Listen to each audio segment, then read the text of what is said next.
আমরা এ পর্যন্ত মোট ২৬ জনকে উদ্ধার করেছি। গতকাল থেকে এ পর্যন্ত আমাদের ৫টি ইউনিট কাজ করেছিল। এখনও আমাদের ২টো ডুবুরি টিম কাজ করে যাচ্ছে, পানিতে আছে। আমাদের সাথেও অন্য একটি নেভির একটি ডুবুরি টিমও আমাদের সহযোগিতা করে তারা উদ্ধার কাজে আছে।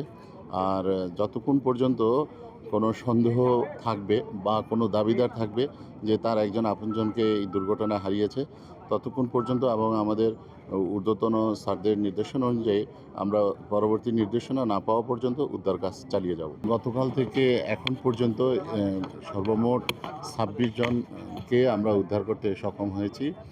আর কোনো মৃতদেহ পানির নিচে আছে কি না এটা নিশ্চিত করার জন্য আমাদের ডুবুরিরা এখনও উদ্ধার কাজ চালিয়ে যাচ্ছে এবং কোনো দাবিদার যদি থাকে তাদের সাথে আমরা কথা বলছি এবং উপজেলা নির্বাহী কর্মকর্তা গোয়ালন্দ তার যে তথ্যকেন্দ্র, এই তথ্যকেন্দ্রের সাথে আমরা তথ্য নিয়ে কথা বলে যোগাযোগ করে আমরা নিশ্চিত করছি যে যতক্ষণ পর্যন্ত কোনো দাবিদার থাকবে এবং ততক্ষণ পর্যন্ত আমাদের ঊর্ধ্বতন স্যারদের নির্দেশনা অনুযায়ী আমরা উদ্ধার কাজ চালিয়ে যাব। দাবিদার যে কজন আসছে মোটামুটি আমরা ইনশাল্লাহ আমাদের কাজ সফল হয়েছে বলে আমরা আশা করি।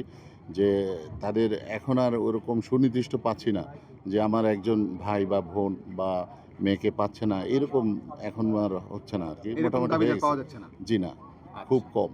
আমরা এ পর্যন্ত মোট ২৬ জনকে উদ্ধার করেছি। তার মধ্যে মেয়ে শিশু হলো ৩ জন আর ছেলে শিশু হলো ৪ জন, আর মহিলা হলো ১১ জন এবং পুরুষ হলো ৮ জন। এভাবে মোট ২৬ জনকে আমরা গতকাল থেকে এখন পর্যন্ত উদ্ধার করতে সক্ষম হয়েছি। জীবিত ছিল ৭ জন।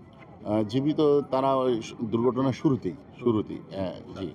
না, এরকম সুনির্দিষ্ট কোনো তথ্য পাওয়া যাচ্ছে না যে কতজন যাত্রী নিয়ে এই ঘাটে আসছিল এবং কতজন নিয়ে এটা ডুবছে। স্থানীয় লোকজন একেকজন একেক ধরনের তথ্য এবং সংখ্যা বলছেন, কিন্তু সঠিক কোনো পরিসংখ্যান পাওয়া যাচ্ছে না।